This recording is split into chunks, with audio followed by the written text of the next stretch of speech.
What is up, fellow thermonuclear AFers, fellow sickos? NBA free agency, 2 days in the books. I'm recording this on Monday night without Grant. I miss Grant. We did do like a 4-hour thing for Bleacher Report on the first night of free agency, but we haven't podcast together for HardwoodKnocks in a minute. Hopefully we'll get to some more like winners and losers and deeper dives into a lot of this stuff later this week. But I want to go through, we're going to react to basically every single deal or happenings for every single team that have gone down so far. Again, through the first 2 days of free agency, if anything happens while I'm recording, I will react to it. But I'm recording this as a little timestamp marker. The last signing we had or transaction was Mo Bamba, really big blockbuster signing here. Signed a 1-year deal with the Los Angeles Clippers. No amount specified. It could be for the minimum. I think they have some of their, why am I getting into this? You shouldn't care that they might have some of their MLE left, depending on what happens with Chris Dunn, which could be a sign and trade, but that's going to have to be a multi-year deal then. Hey, look, we'll get to the Clippers in a second. I'll start with some of the bigger things that have happened, and then we'll go through the rest of these teams. As always, though, very quickly, just to remind people at the top, since most people are probably still watching or listening at the top, if you haven't checked us out or before, subscribe across all platforms, YouTube, Spotify, Apple, the whole nine. And if you've done all those things, tell people about us, shout us out on Twitter, share our stuff on Twitter. It's appreciated, all the support, and join our Discord. Link to that's in the podcast and YouTube description, and be on the lookout for our, once we hit 5K subscribers on YouTube, which is coming fast. So it's probably not going to be exactly when we hit 5K. I've been working on some new merch. We're going to have, I think I'm getting some test stuff to make sure. I want to be able to communicate how everything like fits or what it looks like. Really excited about that one. So eyes emoji, be on the lookout for it. Let's hop to NBA free agency. We'll begin with the Philadelphia 76ers. They have Paul George on their team, something that felt fait accompli. They end up signing him too. It doesn't become a sign and trade. He had opted out. I found what was probably most bizarre about this transaction is the Clippers releasing a statement about Paul George leaving before it was official that he was signing with the Sixers, but you could kind of connect the dots what was happening. Orlando signed to KCP, and yeah, they could have still opened up room for Paul George, but they never felt like a real threat. Paul George gets 4 years, $211.6 million from Philly, player option in year 4. Philly is also re-signing Kelly Oubre Jr., 2 years, $16.4 million. Andre Drummond got 2 years and $10 million. It looks like Oubre is going to be the room exception, so Drummond will come out of cap space. Tyrese Maxey, he agreed to the 5-year, $203.9 million deal. I was a little surprised he didn't get an option. You don't normally, not normally, but they're less common in the rookie extensions, but I thought because he waited, where they didn't actually give him an extension, they made him wait to restricted free agency. That might have been a little bit of a luxury or nice little carrot that they gave him. They did not. Eric Gordon coming to Philly on a 1-year minimum. And just as we're recording this, Philly has like almost $10 million in cap space still. So, they have 5 first-round picks they could trade. They could be active. In addition, depending on what they do, how they want to work their books, if they want to do something with Paul Reed or if they want to sign and trade KJ Martin, they have another like substantial move in them is what I would say. So I like the fit of Paul George, and Grant kind of sold me on it where I was team, and I probably still would have fallen on, let's just sign KCP, maybe trade for a bunch of depth. Like if you could have gotten in on the Alex Caruso sweepstakes, if you could have gotten in, I think they were less likely once they moved DeJounte Murray, but Bogdan Bogdanovic, maybe those types of moves weren't out there. But the fit with Paul George is unimpeachable. And my concern was Joel Embiid is so hurt all the time that what's the point of consolidating so much of your payroll into this third star? Shouldn't you have the depth to kind of navigate life without him? But you could also make the case, well, life without him will be easier with Paul George than depth. Either way, though, the way Grant had framed it was you're not going to win a title if Joel Embiid's not healthy anyway. So you need to build your team in the image of Joel Embiid and just hope that pans out in the next 2-year window, 3-year window, maybe. That's what this deal is. Paul George is 34. I don't imagine this contract to look age especially well, but it's not anywhere near the end of the world. Like Paul George is still, he's slipped in some areas. There's stuff behind the scenes with him. I know Clippers fans and even media members were probably frustrated with him at points. He could probably say some weird stuff on his podcast. I do not listen to it, so I would not know. So I won't say definitively that he does that. But like, this is just, he can play off the ball. He gives you another creator on it. You don't want to overtax him defensively, but he can still defend his ass off. And that's where now you're getting into the loss of if DeAnthony Melton is healthy and now he's on a different team. You lost Nicholas Batum. He's on the Clippers, back on the Clippers right now. So you do need to kind of go out there and get some more defense, especially at the forward spot or another wing spot. Is this a team that can swing a trade for Dorian Finney-Smith? somehow that might help them out a little bit just to, again, alleviate some of what Paul George is doing and just to increase the depth. There's still other moves to be made here, but I think you look at the talent that's on this roster right now. Eric Gordon going to come in, be able to space the floor. I'd expect Kyle Lowry to come back at this point too. And that should help their defense. If you have Paul George and Embiid, it's pretty easy to flesh out a good defense from there if both those guys are going to be healthy and on the court. So I don't know if this is the route I would have gone with the Sixers, but hey, you need to give them some props because we've all been, or on this podcast, Grant and I have really diminished the value of cap space when it comes to signing free agents. It can be used, as Keith Smith always says, it's not just about signing free agents. They went out and they signed a free agent with it, and not just a free agent, the best free agent that was realistically available. And so not only did you do that, that's a direct result of the James Harden trade, but you now weakened a team whose you have some future draft picks from. And that's a good piece of business by Philly too. And so there is an inherent risk here, but there's an inherent risk of just building your entire team around Joel Embiid anyway. Going the route that I would have gone, assuming you could have gotten KCP and maybe one or two other substantial names, there's no guarantee that would have panned out any better. And so I think Philly, I like what they're doing so far overall. We still need to see how they just flesh out the rest of their roster, but they do have options at their disposal. And so I think the only thing that you can actually quibble about is the length and the money on Paul George's contract. It has to matter that the Clippers didn't want to go out that far, give him a no trade clause.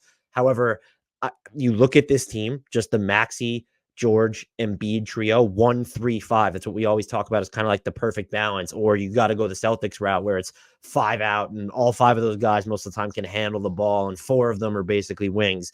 But like the next best thing is almost we want to build. We know we have our core pieces at the 1, 3, and the 5, and that's what Philly has gotten here. And so I think that's good by them. And I like the element of, okay, you just increase the value of those Los Angeles Clippers picks that you own. Speaking of the Los Angeles Clippers, not a big fan of their offseason so far. Let's go through what they did aside from lose Paul George for absolutely nothing. James Harden, 2 years, $70 million. The second year on that's a player option. Derrick Jones Jr., 3 years and $30 million. That's most of the bigger MLE. The Clippers are no longer, as of right now, a tax team, and they are hard capped under the first apron. Kevin Porter Jr., we talked about this on the stream, 2-year deal. There's a player option. I haven't seen the exact amount yet, but they did have money left on the MLE. Now, did that go to, we know it didn't go to Nick Batum is back, 2 years, $9.6 million. That's the biannual. Chris Dunn and Mo Bamba are coming over. We don't know the length of those deals. I initially thought you were going to get Chris Dunn using the rest of your MLE. Maybe that is going to Kevin Porter Jr., which I guess the off-court stuff, the accusations, leave it against him by his girlfriend or ex-girlfriend and just being tied to domestic violence in any way, that we have to mention it. And that is just, I was kind of shocked to see the report come up so soon and for him to get a player option, to have that leverage, bizarre. Just the stuff we know about him independent of that, where it didn't work out in Cleveland and some of the stuff that happened in Houston. I won't say it's bizarre. They're making it, from a talent perspective, just talking about basketball, I guess I understand it, especially when you don't have Paul George there anymore. You need to take these swings. Russell Westbrook opted in. They are looking to trade him. Maybe he ends up being waived. The favorite to land him is the Nuggets.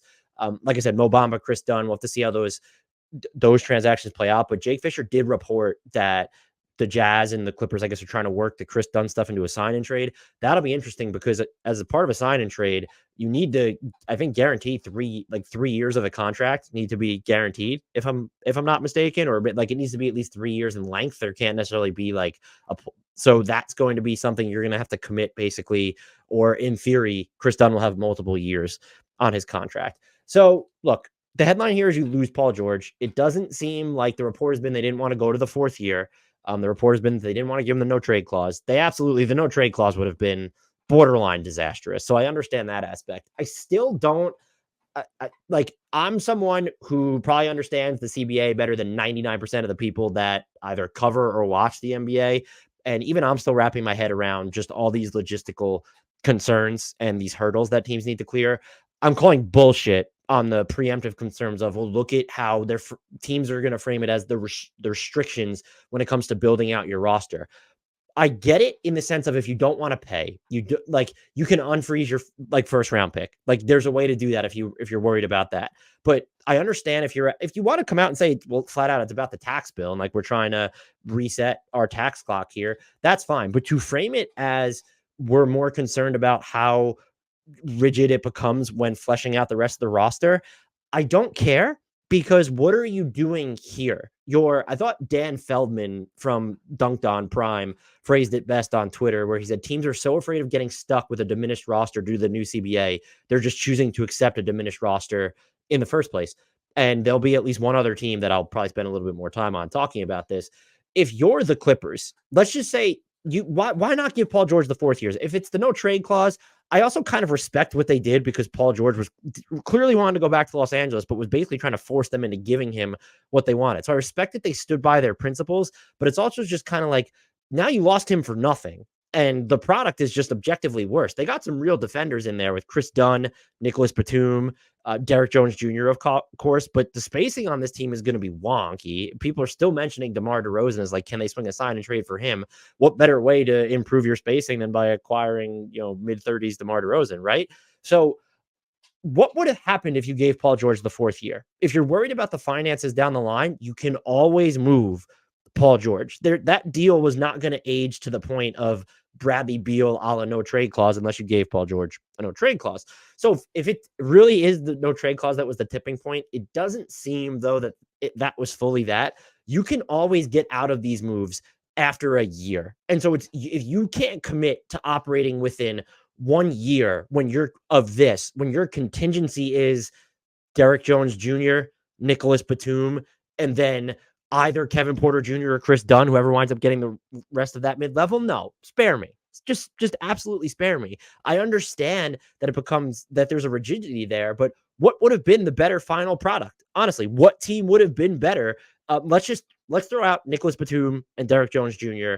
And I don't think you need to throw out Chris Dunn or Kevin Porter Jr. Just if the way that stuff is trying to work, doesn't seem like those guys had huge markets anyway. Would you rather have Paul George next season or those two players? It's as simple as that. And if you're worried about the long-term commitment, you're never going to get to a place where, especially the first 2 years of that deal, where you just need to include equity to wipe it off. So spare me from that perspective. If this was we just don't want to be in the Paul George business anymore, fine, move on. I respect that you stood by your principles, but I don't love the framing here. It's just, it makes me queasy. Look, the second apron, it is restrictive, but it's more restrictive if you're going to spend a ton of time in there. If you're trying to optimize a 1-2 year window, like, you can kind of just suck it up and hope that especially on a team like the Clippers, where this ain't the Suns. You weren't just your 3 stars. You have Ivica Zubac. You have Terrence Mann. So it's like you have Norman Powell, and if you have to trade him to get a DeMar DeRozan, my God, the spacing on this team is going to suck something awful. So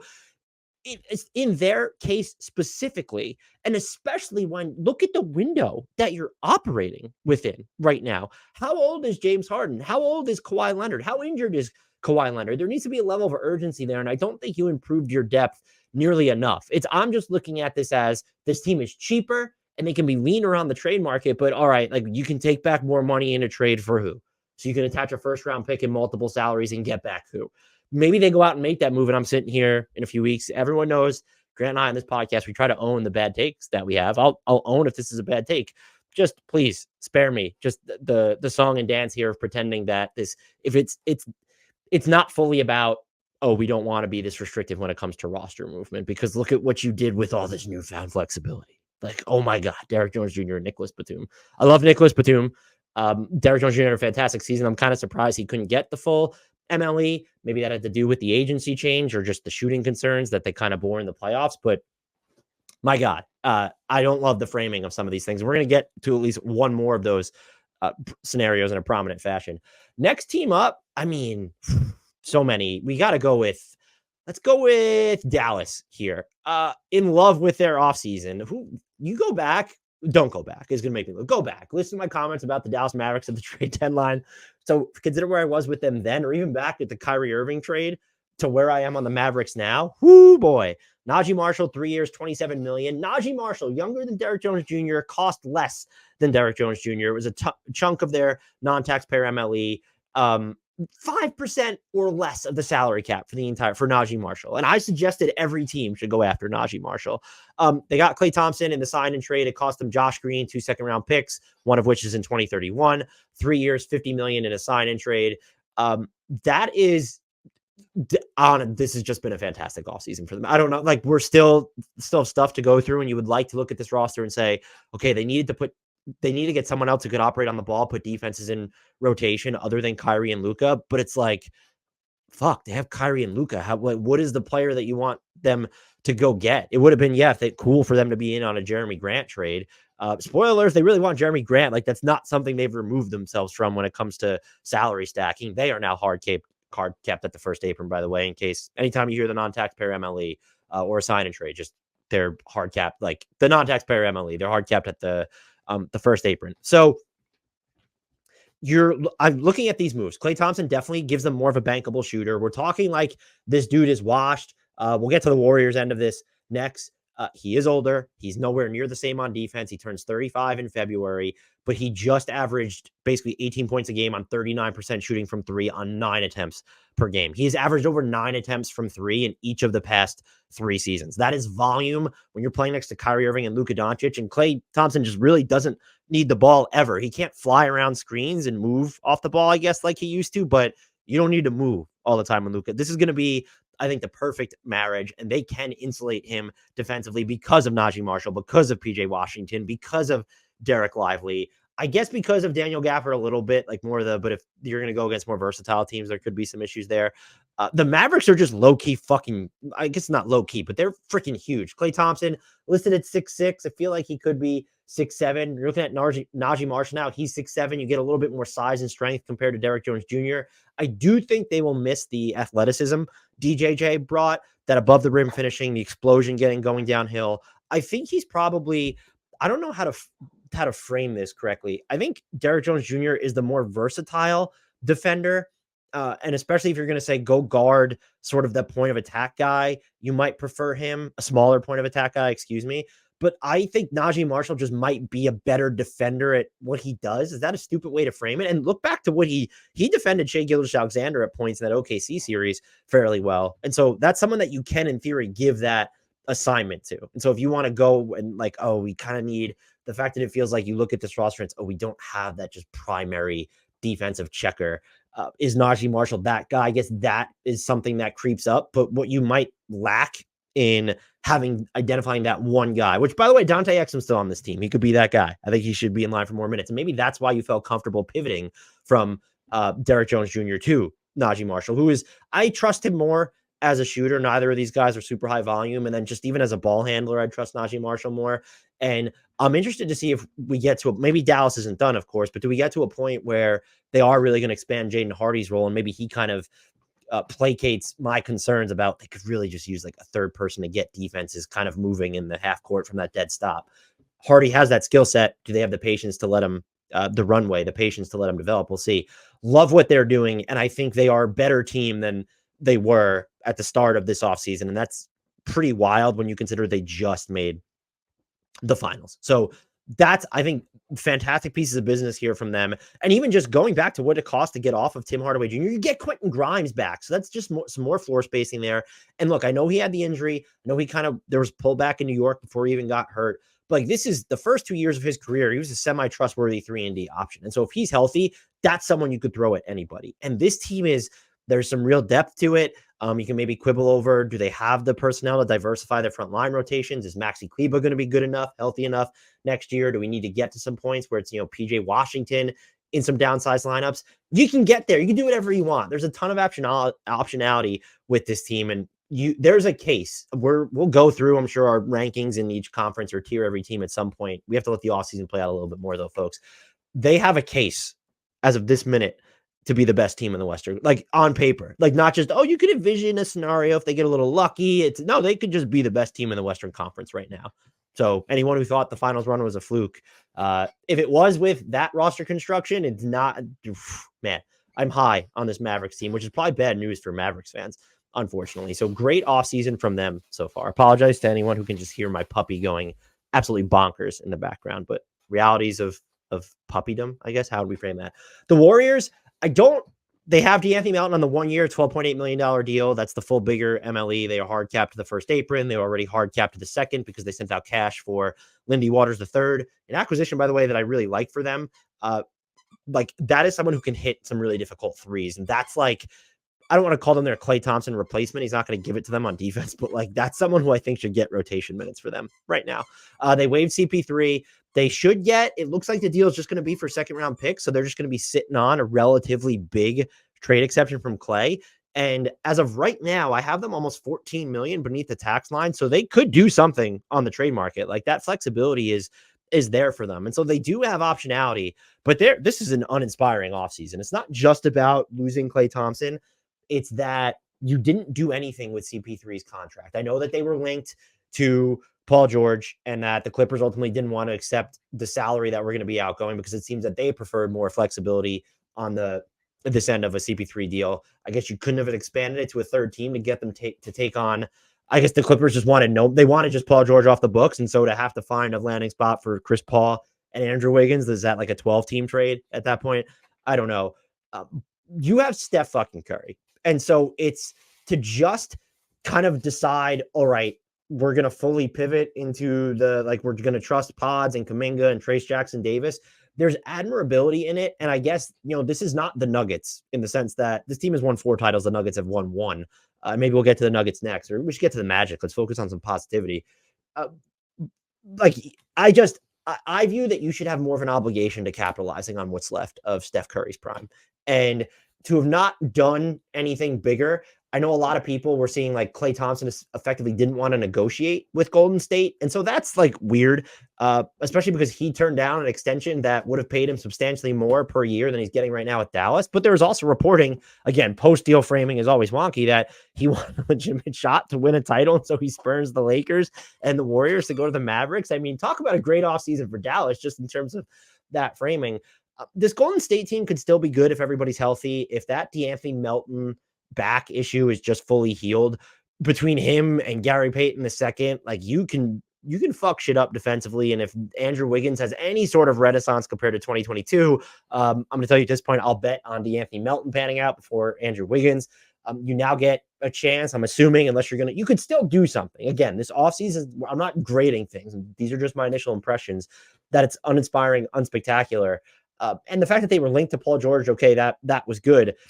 But maybe they could still get in. Larry Marketing might be available. Are they linked to that at all? They have some options. Let's see how they play it. But as of right now, to not turn CP3's contract into anything. So if you're sending out money, it's of an important rotation player. And not that, I mean, CP3 was like some of those bench mobs for Golden State a lot of last year that he was driving. They were effective. So I'm not trying to distill him down to an afterthought, but I think there's a difference conceptually where, yeah, I would prefer to have Chris Paul on my team, especially at the short-term commitment than Andrew Wiggins. But like the theory of Andrew Wiggins is so much more important to your team than just that contract that you were just going to waive anyway. This just feels like another instance of tax ducking just by them and the Clippers. It's a little bit different because it's not the Thompson thing for me specifically. I didn't want to see him, and call me a sucker romantic, I didn't want to see him and Dre and Steph break up. That was fucking cool how long they were together and what they accomplished. It's more about the lack of being able to do something with CP3's contract is kind of a bummer. So they're a team that I have circled as like, okay,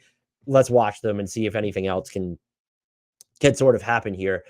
The next team we're going to get to is another team's offseason who's been great, the Orlando Magic so far. Just handing out deals left and right. They have Kentavious Caldwell-Pope, 3 years, $66 million, player option in year 3. They got Goga Bitadze back on a 3-year, $25 million deal. Gary Harris is on a 2-year, $14 million deal. They're still sitting, as I'm talking, like $20 million in cap space they have.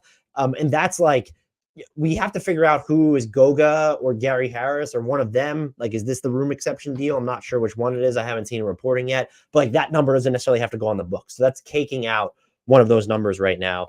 There was talk that they want to bring Joe Ingles back. I expect Mo Wagner to be back. I do find it interesting if they're going to pay both Goga Bitadze and Mo Wagner. It kind of makes me wonder if if Wendell Carter Jr. is available, but is there just like not a level of trust there long-term? Or are they worried about Jonathan Isaac's durability to get to some of those lineups? Did they just want to preserve the asset, which is something other teams could stand to learn? But their offseason has been great. KCP is a perfect fit.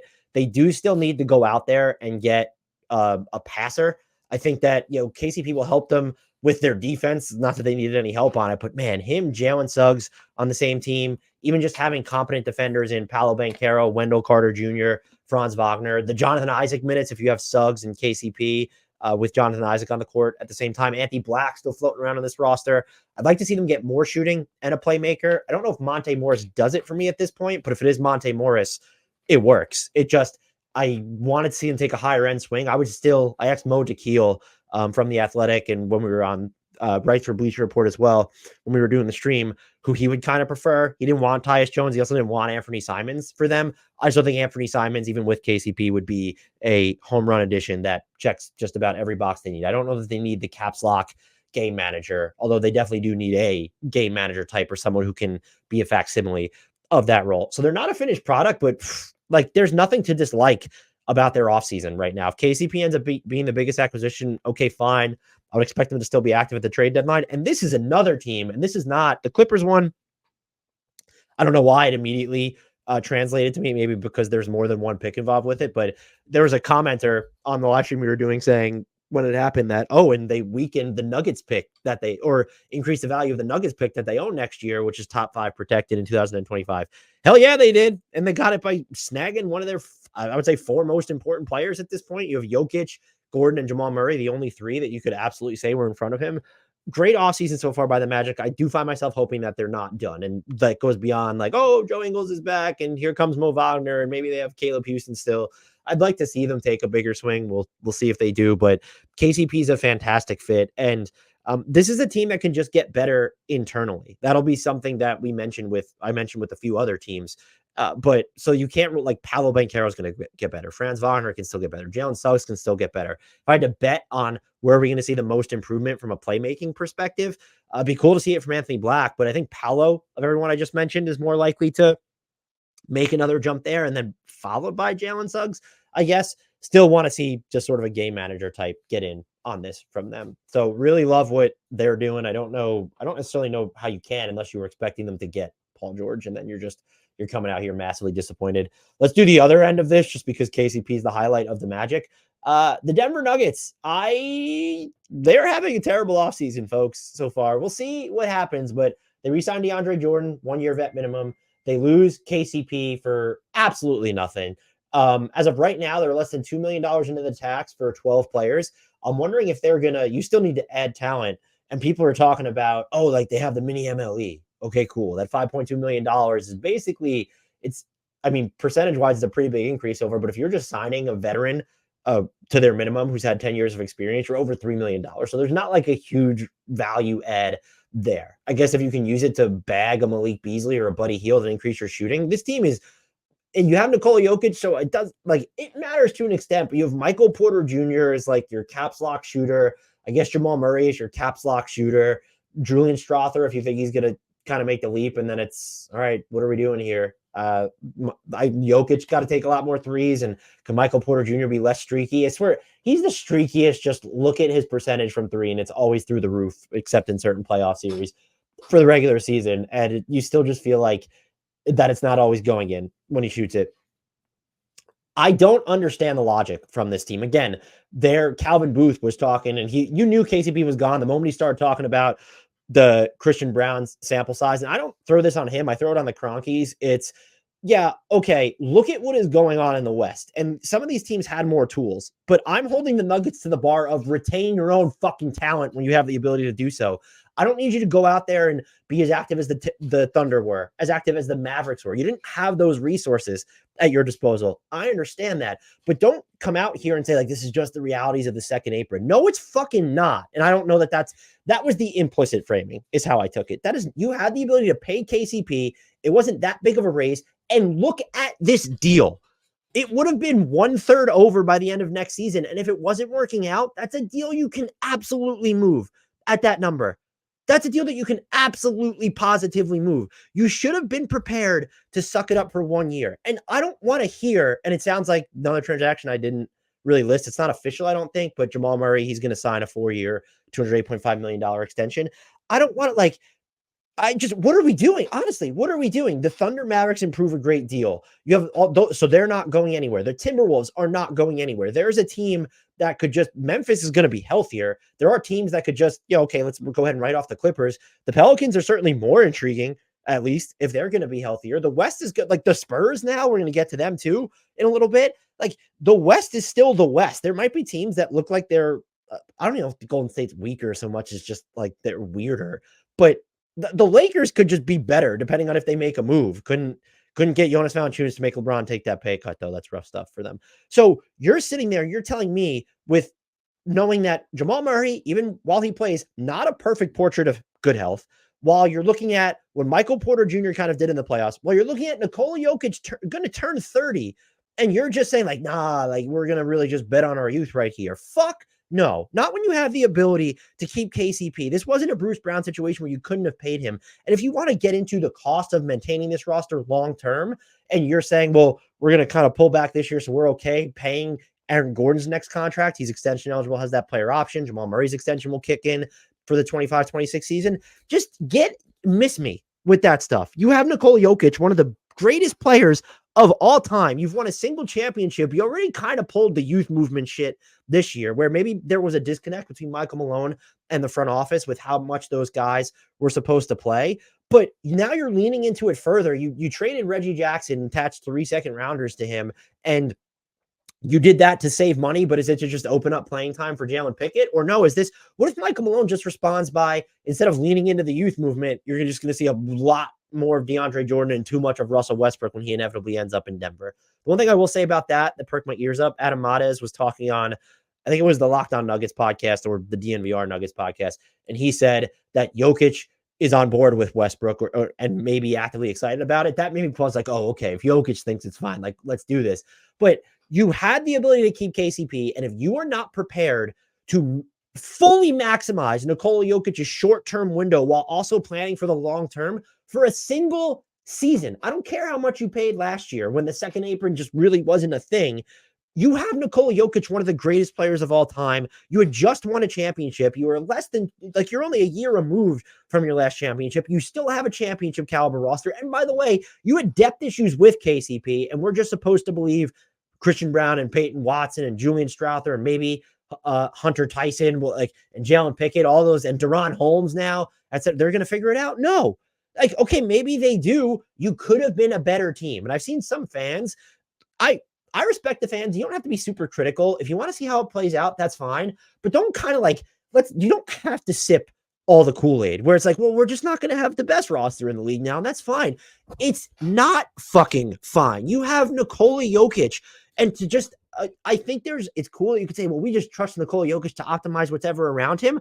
How about you optimize Nikola Jokic and focus on, well, maybe we don't want him playing as many minutes in the regular season or as many games in the regular season because, hey, he's getting up there and he's been a fucking Iron Man. This is the team that has made me so angry. And I laid at the feet of the Cronkies, not Calvin Booth. I don't think he's sitting there saying, yeah, bye, KCP. I don't want to pay you. It seems like he's a very big believer in Peyton Watson. And did you see the 52 possession net rating sample size with Christian Brown? Oh my God, I need to move on. This is so bad. This is just like, if they sign someone that's a home run with the mini MLE that you think is going to replace KCP, sure. You wouldn't have had the mini MLE with KCP. I can give you that. But are they going to use it, or are they going to look to duck the tax entirely? That's just something that we need to that's going to be a reality. And then, you know what? Hold them to the fire if they then don't pay Aaron Gordon or something after kind of pulling back this year. So the Nuggets have been my title pick for 2 years in a row. As of right now, they're not going to be my title pick again. They're still capable of winning a title, but you're already in territory of so much needs to go right and get lucky. And yeah, that's the case for every single team, even the Boston Celtics. But now it's just you're more beholden to these unknowns than you should have been. And I understand wanting to plan for a long-term window and building a dynasty. You got to win another title before that happens. And Nikola Jokic is in his prime now. When are Peyton Watson and Christian Brown going to be fully ready and in their primes? When he's 33, 34? As of right now, it just seems like this organization is fucking up. And that's really disappointing. The Nuggets are still a really good team, potentially great team. They had the potential, even as currently constructed. You had to get lucky with health, but that's still a caveat. Now it's just a bigger caveat. They had the potential to be a generational team for a sustainable period. And maybe they're still that. I won't rule it out. Again, I'll eat crow if this Christian Brown comes in, wins most improved player. Peyton Watson is hitting threes, but this team just lost one of its 3 most important shooters without anyone that's going to readily replace him. That doesn't bring the package of defense and shooting that he does. You could say, well, look, if Russell Westbrook comes in and plays with that defensive energy at the point of attack, great, can't fucking shoot. Christian Brown, fantastic defender. We've seen him. He can go on runs where he hits threes. It's not the same as KCP. Defenses aren't going to treat him the same. Christian Braun might even be the defensive upgrade. I'm actually open to the idea that the Nuggets defense is just better. Not I guess better without KCP in the sense that now you have to lean on more Peyton Watson and Christian Braun minutes, which I anticipate will come at the expense of your offense. But you could also, there could be a trade-off of like, we just need to lean really fucking hard on Michael Porter Jr. now because we need that shooting and offense on the floor. So you're always going to put your defense in sort of not compromised. He can be good, but you're not going to see, maybe you're not going to lean as hard into the Brown and Watson minutes playing at the same time, which, hey, can you even do that with the roster the way that it's going? What does the offense look like during those minutes? I love Nikola Jokic, but there's only so much he could prop up. So I'm mega disappointed in the Nuggets. It was clear they were going to lose KCP. They should have kept him. There's no ifs, ands, or buts. The contract was fine. They could have moved on from it. Mid-season, they could have moved on from it, and that would have cut their fucking tax bill that they, all this restrictions. Yeah, it would have been a dollar for dollar match. Or you fucking could have taken back less. There are people making less than KCP. No, could you have done a straight up salary dump for KCP in the middle of the year? No, I'm sorry. Just because teams have the cap floor now, so those opportunities just aren't going to be available. You need to be prepared to suck it up for one season, but it wouldn't have been impossible to make moves here. You have these salaries where you could, the only player where you might run into an issue with is Michael Porter Jr. And guess what? He's still on the fucking roster. So terrible stuff from the Denver Nuggets. And don't try to sell me on it being any other way. I like Peyton Watson and Christian Braun too, and maybe I end up being wrong. But for now, just really, really sorry stuff from the Nuggets in my humble opinion, even though I went off there. Next team, what do we want to go to? Man, let's talk about the Spurs. Chris Paul finally in San Antonio, 1 year, 11 million plus, not just 11 million, but 11 million plus. We'll see how they end up structuring that. Is it going to be their mid-level? We know it's going to be more than the room exception. Is it cap space? Because they're going to decide to operate with cap space. Really the only big move they've made now. This makes me feel a little bit better about them taking Stephon Castle, just the idea of Chris Paul being able to mentor him. But I would still like to probably see more shooting on this team, but just the idea of him playing with Wemby, it feels like there could be that. Remember that season in 2019, 2020, he's in OKC. They're just fun as hell, and they're really good as hell. They almost beat that Rockets team that traded Chris Paul in the playoffs. Bubble, weird, whatever, don't care. Chris Paul is not the same player, but like, could this just be something similar? The fact that he went there too is just, I don't know how good the Spurs are going to be, but I do know that when it was just Wemby and Trey Jones, like that two-man combination was a plus over 5 points per 100 possessions. Now you're adding Chris Paul into the equation, which should move Trey Jones back to the bench. You might be experimenting with more Stephon Castle. What's the learning curve there? Now you're just another year of like a more seasoned Wemby. If you have, let's say, league average point guard play now for, let's say those two combined, you could say for a full 48 minutes, but 40 minutes of 48 minutes, my God. This team could just enter the play-in, if not postseason discussion. Not predicting it, but I don't know how you could hate what they did. If you want them to be more aggressive and get a higher end option, Chris Paul's like kind of this good 1 year chaperone. And the bigger thing that I think it points to, this is someone who doesn't have a ring. And yes, he would have probably gotten less money, but he could have went somewhere where you were more likely to win a ring. That shows the appeal of playing with Wemby. This is someone who's at the end of his career, and maybe the Spurs, again, more money, more minutes, that had to matter. But like, this is someone who now geographically, he's further away from his family. We know that was important. That was a big thing. That was a big thing with him still being in California with Golden State. Big thing with him, even just part of going to Phoenix was like, hey, like I wanted to be like when he was leaving the Thunder. That's a concession on his part. And he made it because Wemby and just the Spurs in general are that promising. I don't like, why would you ever, I don't like, how do you dislike that? I just thought like really they haven't even done a ton this offseason. And I don't know how I feel about Stephon Castle. And I don't even know how I feel about that, trading the number 8 pick. I actually think I kind of like it for them. But when Stephon Castle was the pick they made, could they have gotten Reed Shepherd? I would have been prepared to say some really fucked up shit about the Spurs if they had gotten Reed Shepherd and Chris Paul's on the roster. But I like overall what they've done. It would have been cool to see them be a little bit more aggressive. They don't have to be done though. Like they've more picks in their chamber. So they want to if they're better than expected, like this is a team that can really move on its timeline if it needs to.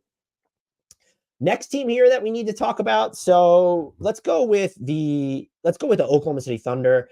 They're having a banner offseason. You wanted them to be aggressive, and they kind of toed the line between where it's traded for Alex Caruso, and now they've paid some of their own guys. So they declined the team option on Isaiah Joe, and Aaron Wiggins. We talked about that on this podcast. Would they do that? Would they renegotiate and extend? Basically the same difference. You're out there with smaller cap holds with going this route. So you 4 years, $48 million for Isaiah Joe. a steal, just average annual value of $12 million. I'm interested to see, like, are they going to front load this? I haven't seen the just exact contract numbers, and they're all kind of placeholders at this point.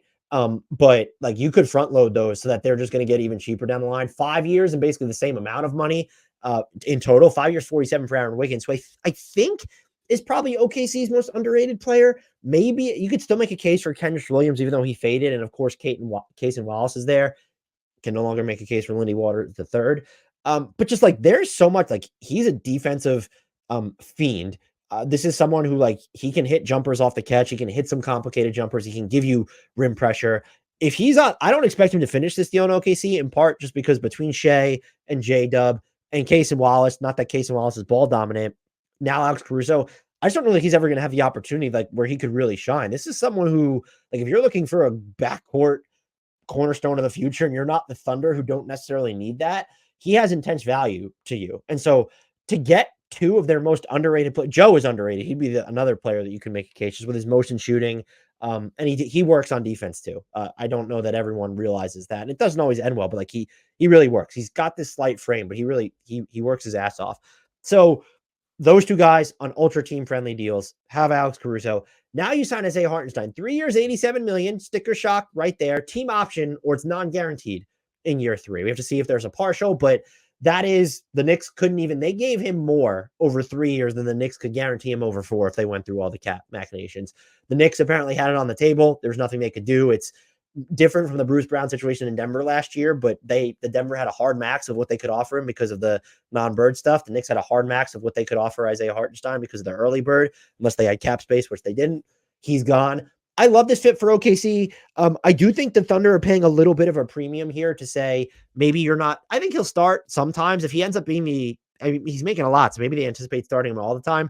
Certain matchups for sure, but this felt like a premium to say, hey, you're not always going to be closing on this roster just because we have Chet Holmgren there. And it's just going to make a lot more sense to sometimes, just between Lou Dort, J-Dub, Shea Gilgeous-Alexander, like there's 3 perimeter plus Chet. That's 4 of your spots that you can argue are locked up. And there's flexibility with Lou Dort for sure, but 3 of your closing spots are locked up in J-Dub, Shea, and Chet. And some nights it's going to be like, do we need Isaiah Joe shooting? Do we need to have an Aaron Wiggins or Cason Wallace in there? Lou Dort, of course, is going to factor in. Alex Caruso is on this team, by the way. So it felt like they're paying a premium for that. And then this deal becomes non-guaranteed as you're starting to grapple with, all right, we've had to reinvest in J-Dub and Shea and Chet Holmgren. So the timing works out for them, gives you the offensive rebounding element, gives you someone where I think you match up a lot better in theory, conceptually, against Minnesota, against Denver, like some of these, like against, well, New Orleans doesn't have Jonas Valanciunas anymore, but just some of these like bigger, massive front courts. So love everything. That I don't think there's anything to dislike. I think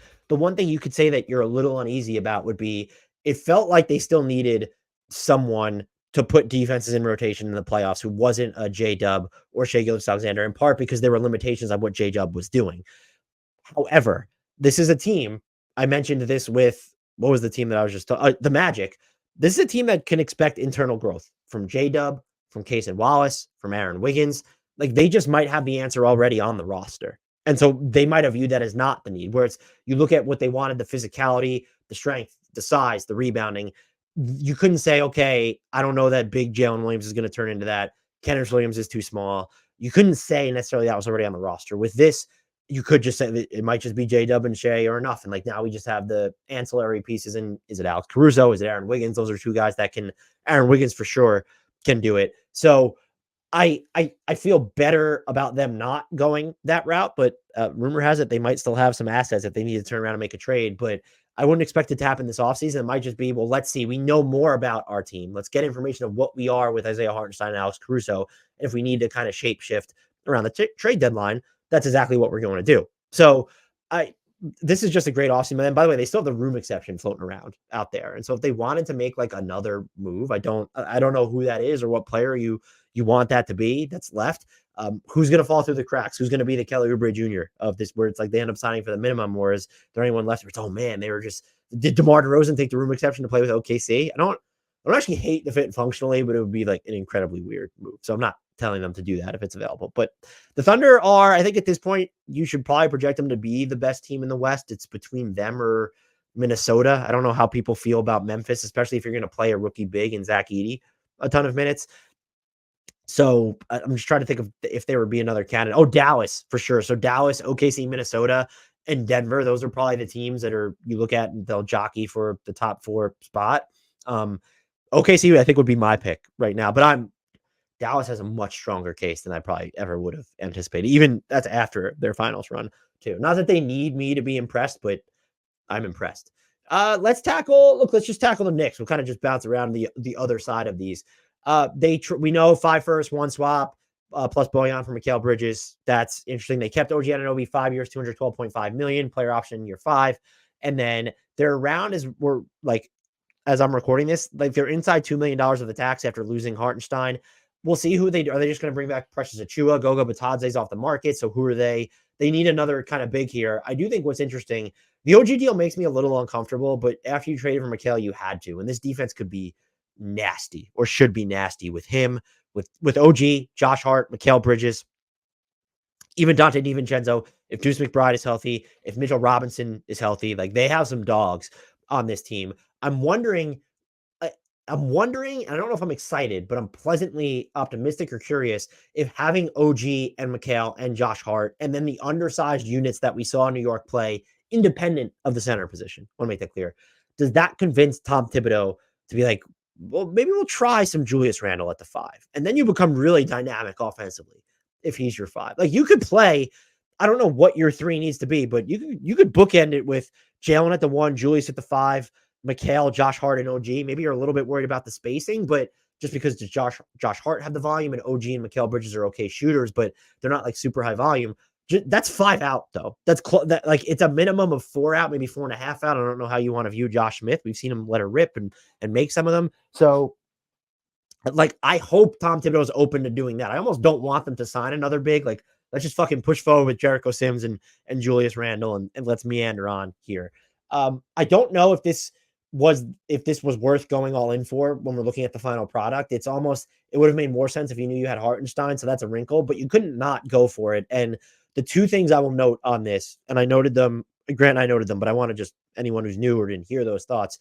If giving up what you did for Mikal Bridges ensures one or both of these 2 things, that Jalen Brunson is either going to sign his extension 154.6 or whatever it is, when he could wait and get like 5 years and almost $270 million, that's huge. And even if it ensures he's going to take less, let's say he gets the free agency and he's just going to take 5 years and 200 or something. Like if you're getting to that point, and then if you also know that Mikal Bridges in 6 months is willing to sign the 3-year, $113 million extension, now you've cost controlled your best players to noticeably sub-max contracts, including OG in a way. That's a lot of money for OG. That makes you feel better about it, but they're not out of options. They have the Washington pick, the Detroit pick. They can include some swaps. Other picks will open up over time. They have Julius Randle's salary if they want to get really spicy. They're not out of options here, but this is like they've kind of decided this is the team. Maybe something kind of futzing and fiddling on the margins or a little bit bigger than that, but you've decided with this trade, Jalen Brunson, Julius Randle, OG Anunoby, Mikal Bridges, Josh Hart, Dante DiVincenzo, Mitchell Robinson. I'm going to throw Deuce McBride in there. That's like your like top 8. And like that's a championship caliber team. I don't know if they're championship caliber. They're certainly good enough to be the second best team in the East, even after the Philly trade. But right now, I think it's clearly between those 2. Bouncing around to a team, if they've done anything, so we already talked about them, but that means we can go through them quickly. New Orleans is not done. They lost Jonas Valanciunas. He's already gone. They traded Larry Nance Jr., Dyson Daniels, and 2 firsts for DeJounte Murray. I currently have them about $6 million, a little bit less than that beneath the tax. They need a big man on this roster. Brandon Ingram scenarios are floating around. He's extension eligible. Do they look to move him? What are they getting in a package if they move him? What's he worth in the final year of his deal? And if they can't, I mean, if they don't end up moving Ingram and Goga Batadze's off the market and they're all of a sudden, I mean, if they, by the way, be really weird. And we kind of saw this happen with Toronto where it felt like, oh, this team has all the wing-sized type players. And now you lose Dyson Daniels is gone. If you end up trading Brandon Ingram, and then if you're not getting a wing back in return, they all of a sudden become wing light. But you have Trey Murphy, you have Herb Jones, you're fine. But what you are lacking is kind of, there's the ability, you have somewhat ability to step ladder, but if you're not, like, you have CJ, they're only built for a mega trade, it feels like, unless they're cutting costs as part of it. Because if you want to move CJ or Brandon Ingram, those are two guys on the books for Brandon Ingram's 36 million next year, CJ McCollum's at 33.3. And then it's Zion Williamson at 36.7. You're not intending to move him. And then it's DeJounte Murray at 25.5. You're not going to trade him. Then it's Herb Jones at 13, basically. You're probably, I don't know who needs to be available. I was willing to move Herb Jones in lesser packages a year and a half ago or 2 years ago, whatever it was at this point. Right now, I'm trying to think, like, what is the package that would get me to move Herb Jones? I'm not moving him for Jared Allen, I'll tell you that right now. And then after that, it's your next highest paid player next season as of now is Trey Murphy at 5.2 million. And that's not something you're looking to move. And so after him, it's Jordan Hawkins at 4.5. Can you find someone in that price range to like move or step ladder your way there? If you're including Jose Alvarado, maybe. But just as I do value what our listeners and commenters say when they're not super nasty about it. Rome was telling me about my concerns when I was looking at who they would move. I really wanted to focus on, this was before the Murray trade, after someone who could win minutes independent of Zion, because it's clearly he's not going to be healthy at the end of every season. And as he pointed out to me, and I used this same logic with the Sixers previously, is Zion's not healthy, you're not winning anything. That means it. And so it's fair if you don't like the DeJounte Murray fit from that perspective, whereas why are we trying to plan for life without Zion when if we don't have Zion, life doesn't essentially exist? That's a fair point. I still like the DeJounte Murray fit in part because of what you could do without Zion. I would argue, though, shouldn't that make it easier to just say, well, let's go ahead and move Brandon Ingram then? Because if you're, as of right now, you're not leaning on Brandon Ingram for like, oh, like that's kind of like, look at his defense. Like, yeah, he was fine there last year. In the scoring for sure. But if you're worried about someone who could generate their own shot, that comes back to, well, if Zion's healthy, you don't need it. And if he's not healthy, who the fuck cares if Brandon Ingram can create his own shot? Regular seasons, eating those innings, he's more important than that. I want to make it clear. But I think that if you're going to look at it through the vein of if it's Zion or bust anyway, and we're trying to maximize this roster with that, while also we have payroll concerns coming up with Trey Murphy's extension eligible, Brandon Ingram's going to be on his next deal, I think it should make you more open to moving Ingram. I'm not saying move him for Kevin Huerter and Harrison Barnes. You can make the case the roster's a little bit more balanced, but you're still kind of lacking that big. I mean, Larry Nance Jr. low-key a big loss right now for them. But I think it's, if that's how we're going to view it, where it's sort of Zion or bust, there should be more permutations of what the rest of this offseason looks like for the Pelicans on the table. I still remain fascinated by them, even though they haven't done much. I'm annoyed I spent as much time as them when they got their own entire podcast, though. I don't think we have any super duper, like, big earth-shattering teams to go through. So I think it's time to really, like, we're hitting the alphabet button. Let's hope I don't mess it up. So now we're entering quick hitter territory. So the Atlanta Hawks, they picked up Garrison Matthews' $2.2 million team option. I thought that was smart. He's a really good shooter. And like between him and Bogdanovich, space the floor around Trae Young. And then you didn't give a qualifying offer to Sadiq Bey, probably also the right move coming off the ACL injury. And now you just have an influx of forwards with DeAndre Hunter and Dyson Daniels and Jalen Johnson, even Onyeka Okongwu, if you don't view him as a pure five. I don't know what the team's going to do the rest of this offseason. This just might be it for them. It's like, we got Zachary Risache and we're just pushed forward with that. The Boston Celtics, we didn't talk about this, but Kristaps Porzingis is slated to miss up to 6 months after he's going to have, I believe he had it already, surgery, repair that just weird leg injury that was incredibly serious. The fact that he tried to play on it in the finals, big deal. They re-signed two of their bigs. Like, Kristaps is going to come back by Christmas, it feels like, and even then, you're probably going to have him in kid gloves. So you bring Luke Cornett back on a 1-year minimum deal. That just became mission. Same with Neemias Queta. He's back on a multi-year deal. I haven't seen full details on what that's worth, but they don't have a ton. They had some like control over him, but it wasn't a ton. So that's going to be around the minimum. The bigger things are Derek White, 4-year, $125.8 million extension. He's now signed through 2028, 2029. I thought that was a no-brainer. Equally a no-brainer, Jason Tatum, 5 years, $314.8 million extension. That'll kick in during 25-26. That is his age 19 season. This deal will wrap up during his age 19 season. So that's just a great piece of business there for Boston. Look, a lot of money committed here when you're looking going out at Tatum and Brown. They're both going to be on those, I'll call them like mega duper super maxes in 25-26. You just reinvested in Derek White, who probably could have gotten more on the open market, though, if he waited. You just figure it out later. You see that? CC Denver, CC the Clippers. But So I don't know how you dislike anything that Boston. They kept like knowing that Derek White, you knew Jason Tatum was going to sign it, knowing he's now on the books, Drew Holiday's on the books, another year of KP. That's something to monitor though, just with the injury stuff and that deal. They got 2 more years for him. So that could be something that gets a little finicky. And again, it does feel like there's going to be a financial reckoning for them at some point. Not going to be this season because they just won a title. And look at that. They're intent on keeping they had no key free agents, I will say, in the fairness from that title team. But they're invested in at least having those guys on the books, and they will move them later if they need to. Again, CC Denver. We are moving right on to Brooklyn. The only thing, the Mikal Bridges trade, they killed it. They gave up a little bit, you could say too much to get their own picks back from the Rockets. It set you up to rebuild. Also, 4 years, 100 million, 96 million guaranteed for Nicholas Claxton.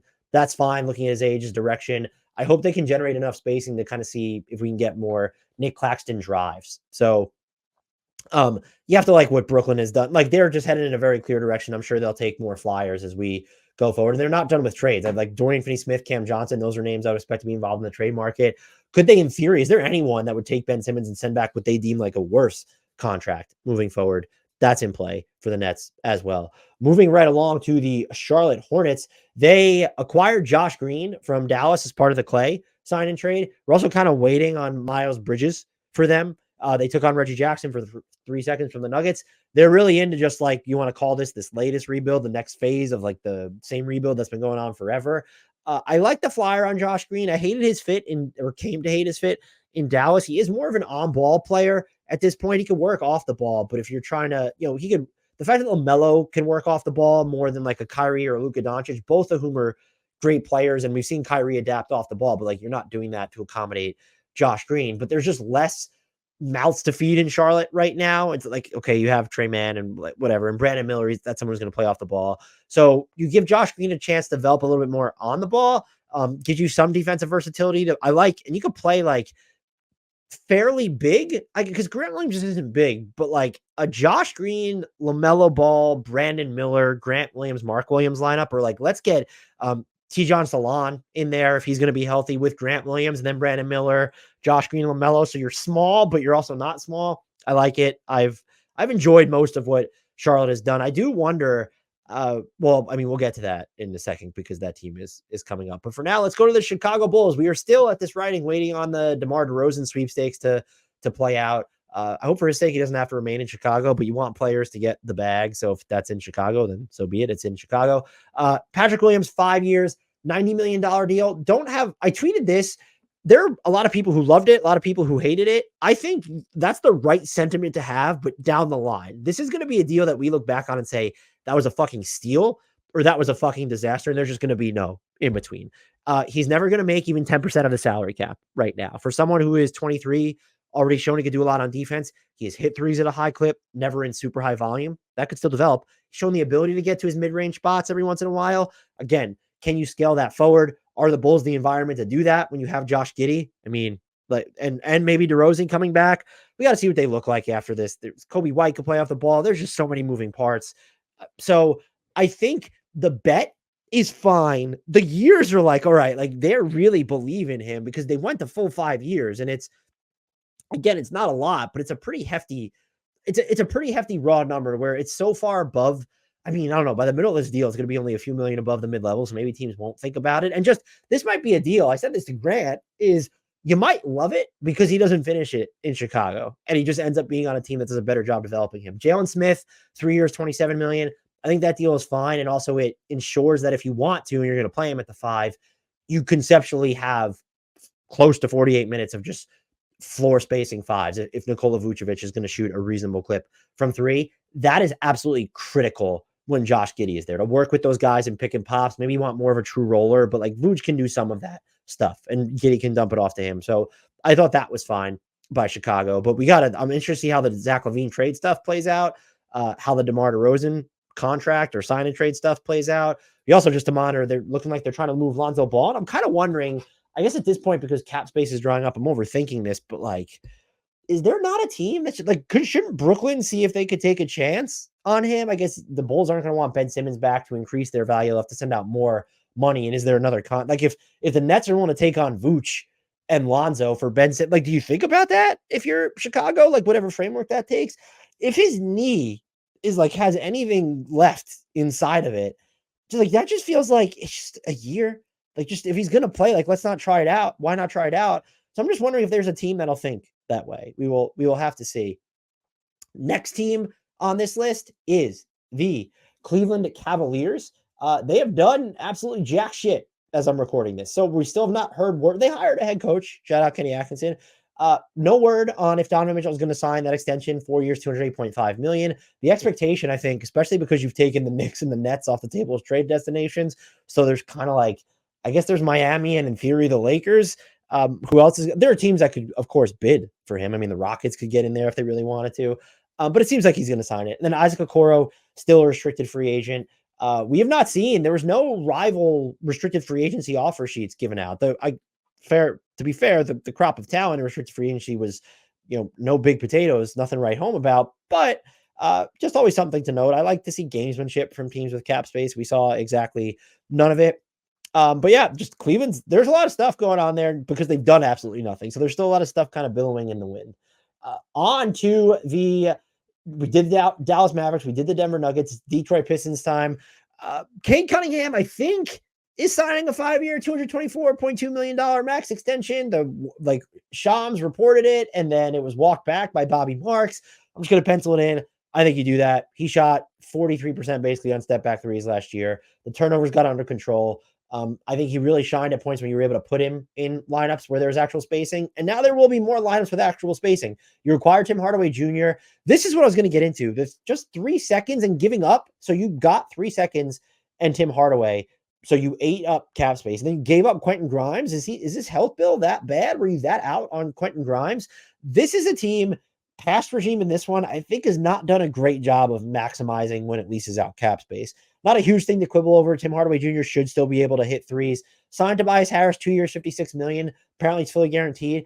I really don't have an issue. It's 2 years, and let's get someone who can, in theory, is more dynamic on offense than a lot of what you have in place. Like he's less of a spacing liability than a Sarr Thompson or Ron Holland or even Jaden Ivey at this point. He can break, like he should in theory be able to post up some guys. He can operate off the dribble and pull up a little bit, but just as a floor spacer and someone who shouldn't get absolutely cooked on defense, just to be able to say, okay, we have him. They're probably going to re-sign Simone Fontecchio. You have Tim Hardaway Jr. There's Marcus Sasser, Isaiah Stewart if you want, and I would play him at the 5. They can get to lineups now where you can call it. Because you would have to put so many players like a Sarr Thompson, Ron Holland on the bench.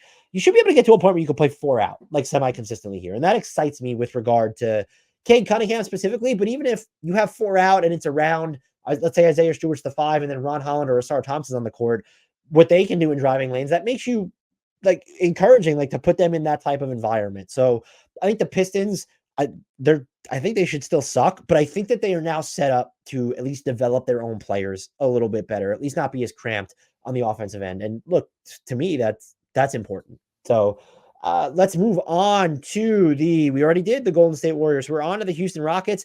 They re-signed Aaron Holiday. The reporting was 2 years or $10 million. I thought it was just going to be the biannual, but the biannual I think comes out at 2 years, $9.6 million. So this could just be part of the mid-level. There's a team option in year 2 that fits in line with their 2025 cap space plan. Excuse me. No real problems here. I guess some people wanted them to be more aggressive, but they telegraphed this at the start of the offseason. Raphael Stone was talking about we're looking to grow from within, and they did load up on Suns pick, so maybe they risk it all for Kevin Durant or Devin Booker if they for some reason become available. But this team didn't need more bodies. Like then they added Reed Shepherd who has to play, and so I'm looking at this team right now. These are guys that I think absolutely positively need minutes next season. Fred VanVleet, Jalen Green, Dylan Brooks, Jabari Smith, Alperen Sengun, Amen Thompson, Reed Shepherd. They picked up Jayshawn Tate's team option, Cam Whitmore, and Tari Eason. And I guess you just throw in Steven Adams because there's no other big that I named unless you want Amen Thompson to kind of be he's playing your 5 role, but Jabari Smith's the backup 5 minutes. There's 11 guys that you look at and say, look, Jeff Green's still on the roster. There are 11 guys though. I think you look at and say, okay, they probably need minutes. And I think you could quibble over, right? Do we really need to include Jayshawn Tate or Steven Adams coming off the injury from there? Okay, fine. Like there's in demand, if they're healthy, 9 of these players absolutely need just serious rotation minutes. Going to be intriguing to see how Ime Udoka juggles it all. But there's a ton of talent, both immediate season and then just like interesting to develop here. Houston Rockets seems like they're on a pretty good path. Not a lot of teams to hate right now, including this team. The Indiana Pacers re-signed Pascal Siakam, 4 years, $189.9 million. No options on that. I thought that was good for both sides. Obi Toppin, 4 years and 60. I don't hate it. And it's like we could just call it mid-level money. A 4-year non-taxpayer mid-level deals, like 4 years and 55 million, basically, maybe a little less. So this is right in line with that. I just like, so you have Siakam, and you have Turner, you have Toppin. So is the plan to develop Jarris Walker as sort of this hybrid wing? And if it's not, who's it coming at the expense of? Obi Toppin or Jarris Walker? So that's a little awkward. So I'm wondering if they can really optimize the players that they have. They also still could kind of use another wing to just get in here. And they clearly did not address that. They still have, in theory, the ability to do so, but they're not. When you're looking at the money they have now given out, they are going to be about $6 million away from the tax. So if they wanted to pay, but how many players are we talking about there? 12. So like you want to have at least 2 more players on the roster, but if you really want to, like, is there someone out there that intrigues you for, most or a chunk of the non-taxpayer? If you were willing to go into the taxes, wouldn't be an issue, but I assume they're going to want to avoid it at least for next season. So could they do something with that? They could still do something on the trade market if they wanted to. Clearly unfinished, but I don't think they've had a bad offseason. It's just nothing. I mean, they made their big move in Siakam. I thought the Obi Toppin deal was just not concerning, but it's just something to circle when you're looking at, again, having Siakam there, having Obi Toppin there, having Jarris Walker there. I think it affects the latter two clearly more than anybody. We did the Los Angeles Clippers, which means we're on to the Los Angeles Lakers. Max Christie, 4 years, $32 million. I'm fine with it. He can kind of be, in theory, he's a 3-and-D type body. Is he big enough to do like to defend like the caps lock wings, or good enough, I should say, defensively do that? Time will tell. They don't have 2-way wings on this roster. That's just something that the Lakers do not have, unless, or do we consider Bronny's not tall enough to be a wing? So unless you're the Cam Reddish going to get there, is this the year of Cam Reddish? Is it Dalton Connect now? It's like we're talking 2-way. D'Angelo Russell opted in. There was rumors LeBron would accept a pay cut. The names that were out there was just, even just to accept a pay cut for Clay at this stage of his career, right? If you want it, I understand you want the shooting. All right, fine. DeRozan, I could dig it, get the other creator in there, but Jonas Valanciunas being linked to that was hysterical. Now rumors are he's probably going to resign for a max. I want to see. There's been talk about him going year to year. I've wondered if he would sign to 3 years so we can get a no trade clause. But I think just based off the way the reporting was handled at the trade deadline, where the Lakers granted the Warriors permission to talk to LeBron James, you've kind of reached an understanding with the organization that they're not going to send you somewhere you don't want anyway if things get bad or they decide to pivot. So maybe he's comfortable just going that year-to-year route. They do need more. Like, could we get some actual wings on this roster? Who their wings are? Like, who's the most wing type player on this team? It's Cam Reddish is the most. Who's the best 2-way wing on this team? If you, I'll listen if you want to classify Austin Reeves. I think that's a stretch, but it kind of has to be. I don't view Rui Hachimura as a wing. Like, it's always you're stretching the definition of wing. It feels like, I guess it's Rui or it's Austin Reeves is like the best 2-way wing, or is it just Max Christie? Awkward times. But they still have they could still play the trade cards. I know they don't want to play. They don't want to move Dalton Connect apparently. But you have then 2 first-round picks, 2 swaps, some salary match to get in there. They're like the Jeremy Grant. I wouldn't hate that. Him and AD in the front court together. More of a combo forward than if you want to call a win. Like, I don't know, you want him defending 2s or even scaling down to 1s. The money's a lot, but as the salary cap goes up, it doesn't really matter. Does it give you enough kind of different level of self-creation? I would say you need to leave that deal with both D'Lo and Austin Reeves still on the team, would probably be my stipulation if I'm LA. But not much to talk about, though, or react to with them just yet. The same goes for this team in the Memphis Grizzlies. They've declined Luke Kennard's $14 million team option, and they might want to bring him back, and that's where we're at. I don't know what the number is that they're going to settle on with him. I think a lot will have to do. His number, whether it's on the Grizzlies or elsewhere, will say a lot about the state of his knees, plural.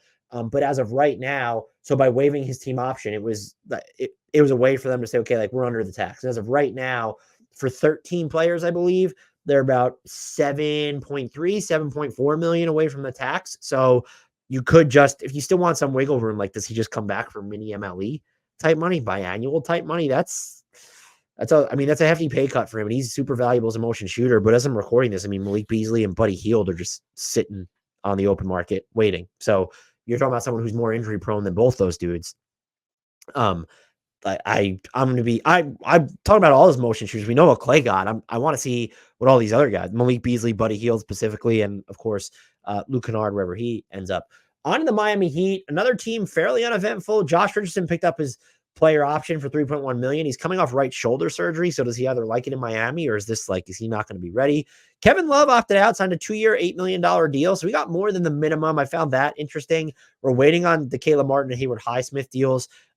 Both of them are flight risks as far as I'm concerned. I mean, we're talking about like mid-level money could get mini MLE money for Haywood Highsmith, could maybe get the Heat being like, no, bye, dude. They're that, like, their financial situation is that tenuous at the moment. They are into the tax by over $6 million. So that leaves them what, 11.4 million away from the second apron.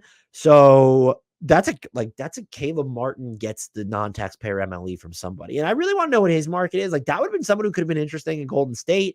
There's some other cap space teams out there. Like, he could make some sense in Orlando. He could make some sense in Detroit. If San Antonio could finagle it, I would love that fit. So there's just, I mean, but like, even if you said, like, let's say he gets the equivalent of the room exception, and then you have to pay Hayward Highsmith. Like, if you keep both those dudes, you're just in the second apron. So my prediction would be at least one of them are gone.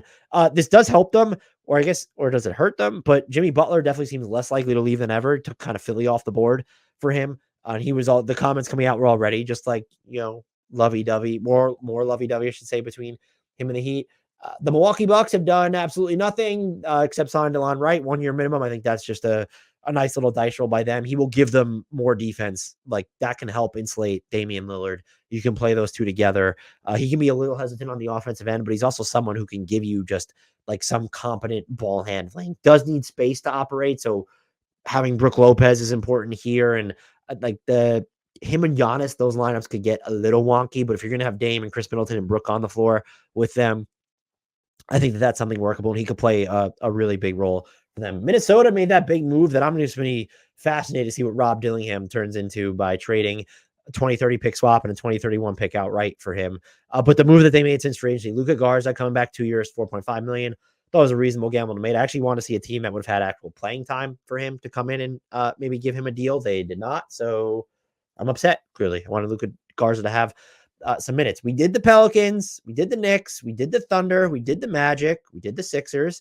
Oh boy, we have to do the Suns now, don't we? Okay, Royce O'Neal coming back 4 years, $44 million. Bol 1 year at the minimum. Mason Plumlee 1 year at the minimum, and they signed Colin Giuseppe. My God, I can never pronounce this guy's name. I apologize. Colin Giuseppe to a 2-way deal. The Nuggets lost another potential point guard option there. Go figure. So the Royce O'Neal deal, I was surprised the annual number came in this low, but because it's 4 years, I was expecting it to be shorter than that. If you wanted him to be a human trade option, it would have been something like a 2-year balloon payment. I've seen Suns fans say, well, this is super valuable because like it gives you yet another contract number around the mid-level, a little bit less, that you can just move in sort of those dollar for dollar or less scenarios. I actually think that this makes Royce O'Neal less valuable as a trade chip because the years go out so far. That being said, I also think that Royce O'Neal has become one of the most underrated players in basketball all along with him. Towards the tail end of his time in Utah, it's been the focus on what he's not. I understand he should not be guarding the guys that he's defending in every situation he's been in. There was some flexibility in Brooklyn, but like he's had to. And so like that's the role he's been in. He's on the court, he plays. I think 11 million is like on average for him a year is fine. He's not going to be ridiculously old by the end of it. He's not a guy whose game is prided on a ton of explosion. So I think the contract is fine, but I think it makes him less valuable from a trade perspective because one, now you can't take back as much money. And two, the deal goes out longer. So it becomes a little bit harder, even though the commitment is not astronomical for teams that might, like if you're making a trade as the Suns and someone's interested in your 2031 draft pick, let's say, they're not a team that's concerned with the here and the now. And so are you roping in third and fourth team? Someone who might value Royce O'Neal. I also just don't think that Royce O'Neal personally should be the guy that you're moving. But if it is, I wanted his number. And Grant and I talked about this. I just wanted to mirror someone like just something stupid. Like, why is Royce O'Neal making the same amount as Kyle Kuzma next year? Just something along those lines would have been funny. We didn't get that.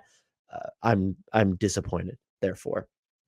The Suns, I liked him. I think the Mason Plumlee signing's fine. He should be good on offense here. He's not much of a rim protector. Maybe playing in Budenholzer's system changes that for him. If there's sort of he has a base responsibility and doesn't have to do a ton of stuff coming out.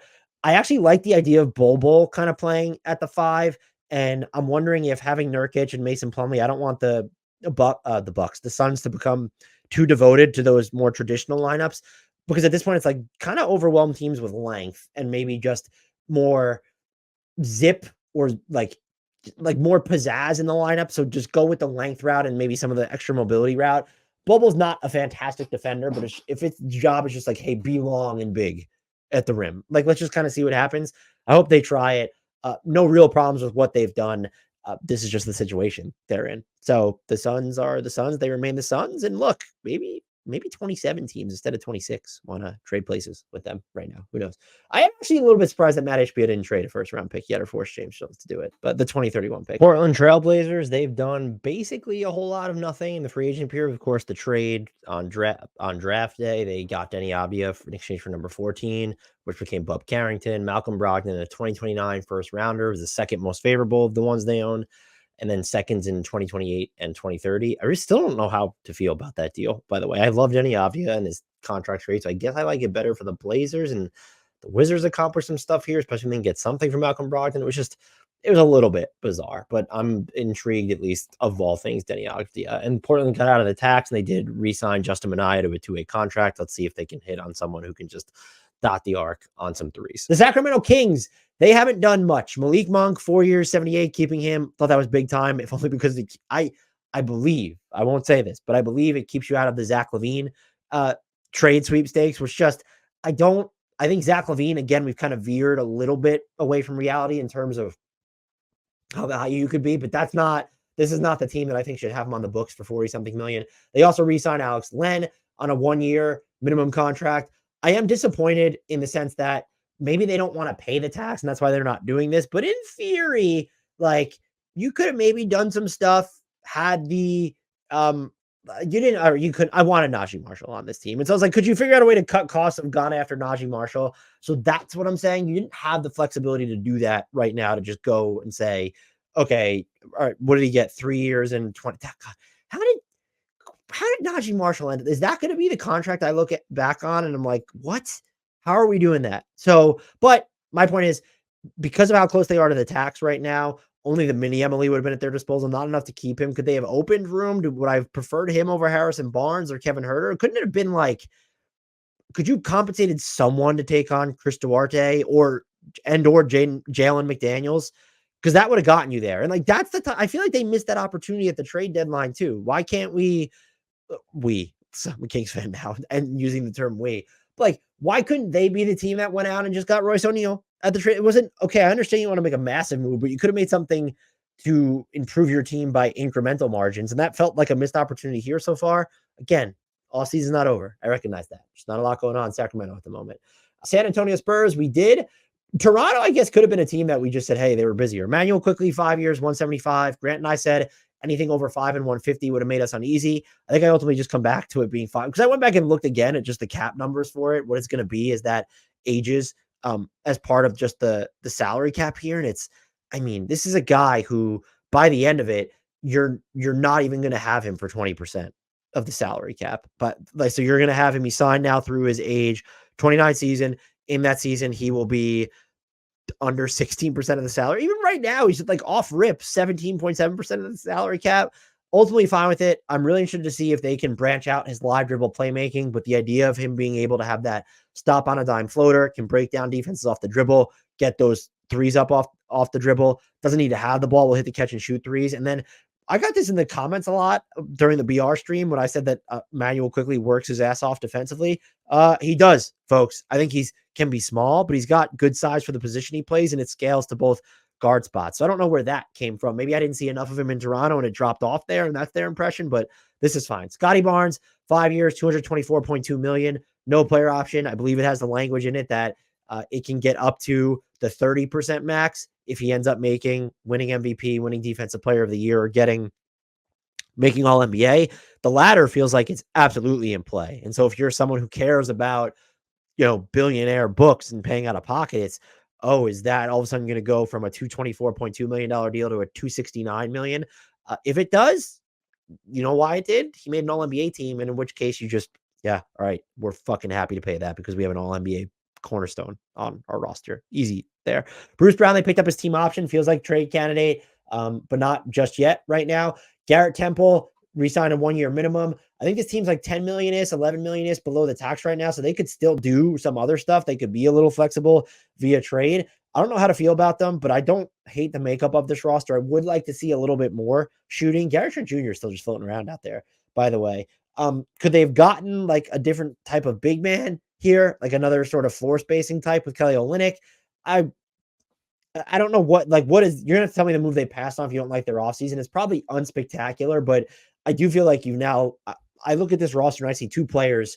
You can get into the Grady Dick of it all and wonder, all right, is this going to be or Jacoby Walter? How you feel about him? Those guys can stick around long term, but I think you now have your two most likely long term cornerstones under lock and key for the next 5 years, and they're both worth.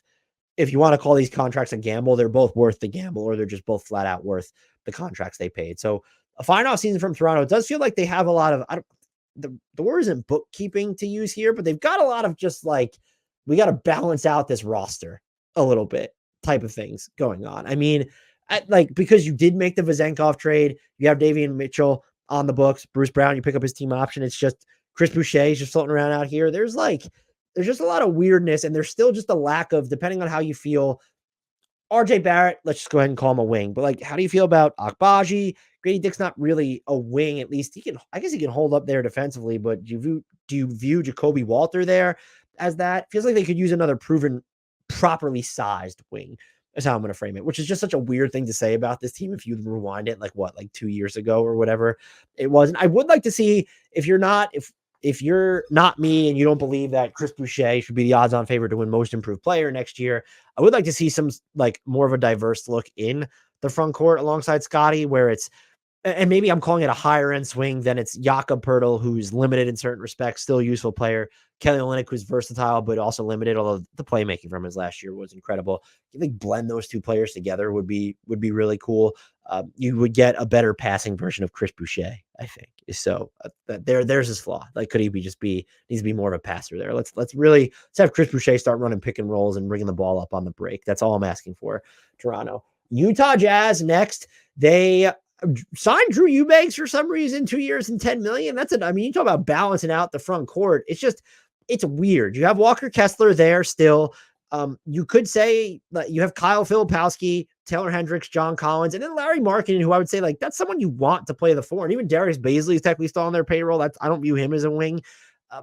I don't need not that Drew Eubanks totally shifts this, but I just don't understand the end game here with all these your minutes at the 4 and 5 is okay. You've just decided that Larry Markkinen is a wing and Cody Williams is never going to play the 4. So that stuff is weird.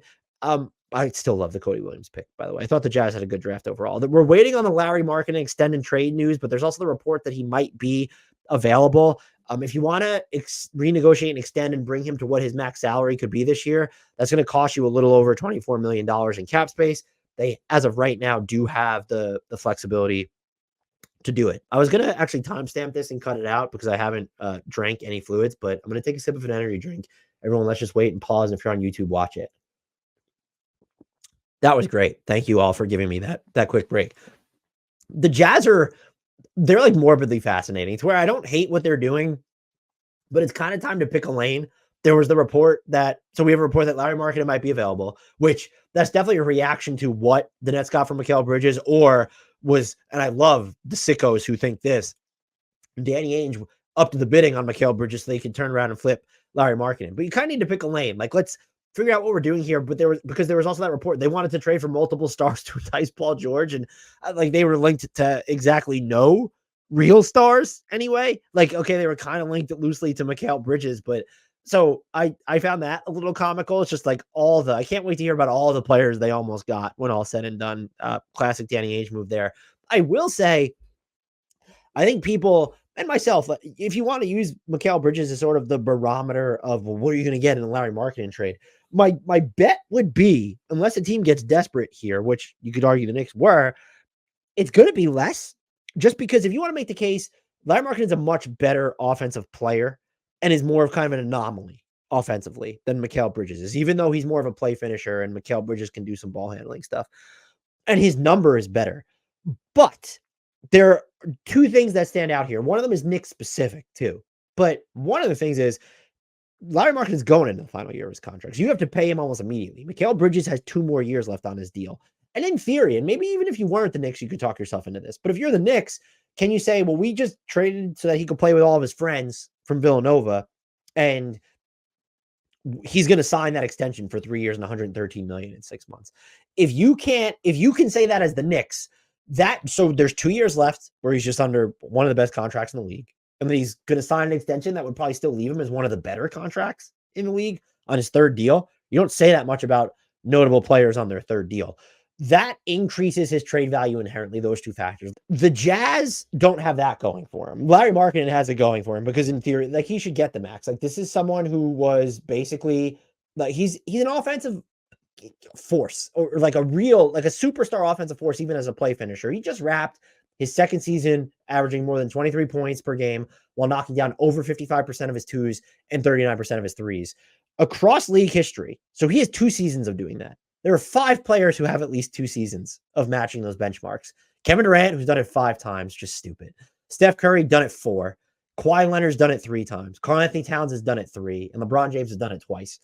So Larry Markkinen's going to get paid. But because his next deal isn't going to be considered, maybe it's not considered bad, but if you know you're going to have to max him out and that it's coming in a year, my guess would be he gets less than Mikal Bridges. But we're dealing with Danny Ainge here. But that would be my guess as to why a renegotiation and extend might make more sense long-term to trade him, because one, you pay him now with the agreement of like, well, we're front loading this. And so that'll make the numbers easier on the back end, which will make him mega appealing to teams. We're talking about Larry Markkinen under contract for 4 more years on sub-max money. That goes a long way in trade talks. But immediately at this point, the way that what the Jazz are doing, if they're not going to go, and I'm not saying they should, there's no player out there you say, give it all up and go get him. Like, you're not at that level to just to give as much up as the Knicks did for Mikal Bridges. You're not at a point. You could have installed assets left over, but you're not good enough at the end of that. The Knicks conceptually might be. I would probably trade him, because even if he should still get a bunch right now. And I don't know what the difference would be if you renegotiate and extend and look to move him later, how much more you would actually maybe get. Maybe he has a bad season and hurts his trade value at that point. Because you're never going to have this higher end draft pick if he's on your team, and the way your team looks, like you have Jordan, like these are capable NBA guys on your roster. And it's clear just based off Walker Kessler maybe being available that you don't trust that you have this cornerstone. You're talking about, we want to be in on Paul George, or we were trying to acquire another star, because you kind of know that Larry Markkinen, this isn't an insult, can't be the best player on a contender. So if you don't think that player is going to be Keontae George, you need to figure out a way to get that player in the draft. You can't necessarily bank on these draft picks from other teams. I'd imagine 1, 2, 3 of them are going to end up being elite, just having a Lakers pick out into the future, having the Cavs and the Timberwolves future mortgaged to the hilt. Those cores are younger when you look at a lot of the key players, so it's a little dicey there, but that's all the more reason to maximize your own draft pick now. So I would probably move him, even though the Jazz, during that run they had during the winter, fun as fuck this year. But the reality of the situation is, unless you're going to go out there and get the guy or another 2 guys who are better than Larry Markkinen, immediately all you're kind of doing is, I'm not going to say that you're ruining your rebuild, but you're hamstringing it. Like, you're going to need to find that cornerstone while drafting in the middle to late end of the lottery. And that's just not an ideal situation to be in. Our final team, the Washington Wizards, have they won? Jonas Valanciunas, 3 years, $30 million. The notable move that they've made. Tyus Jones still floating around out there as I record this. Totally fine. We'll see what ends up happening with him. I guess I'm fine with the Valanciunas deal. I'm wondering if there's more details here that haven't trickled out yet in terms of just, all right, well, are there any specific guarantees on this? It's just weird to see you drafted Alex Sarr. Now you're signing this 32-year-old big man in Valanciunas. Again, the money just doesn't matter. He's never going to account for even 7% of the salary cap on this deal. But are you going to play those two together? Did he agree to come off the bench? And why was it for the Wizards? Could he really have not gotten, like, Goga Bitadze got from the Magic 3 years and $25 million? Could you have gotten comparable of that from another team? Like, even maybe the Pelicans, and you would have been on a better team and probably playing just as much. I don't know that I understand the theory, except for the fact that they just want him to hurt other players with his screens and how physical he is on the glass. And if he wants to mash some dudes in the post or attacking off the dribble, yeah, sure. I don't have a problem with it. It's just, I think that's the nomination for the most random signing of the offseason. Should have made this prompt at the beginning. What was your favorite signing so far? What was the most random signing? Any free agency thoughts? Drop them in the comments.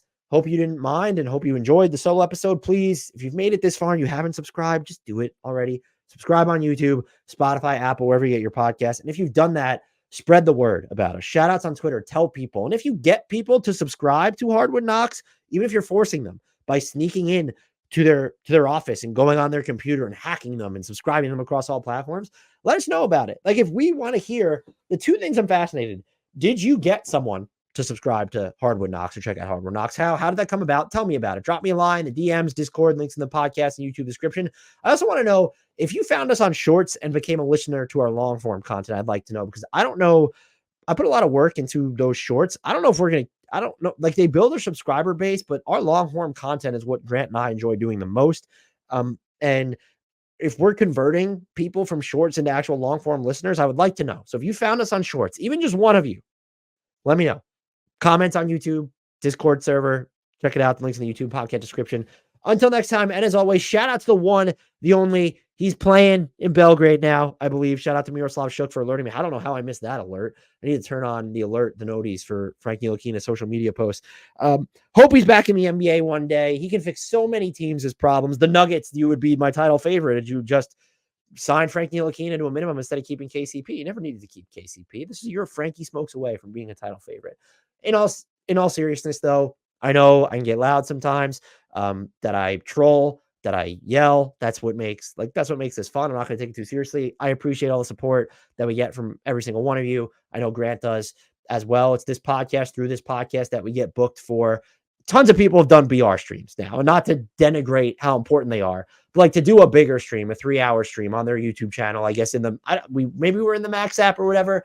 That was cool. And that was made. Yes, we work for Bleacher Report, but we both wouldn't have been doing that in tandem without this podcast. And this podcast would not exist without all of your support. So until next time, and as always, shout out Frankie Ntilikina. Love you all. Talk to you soon.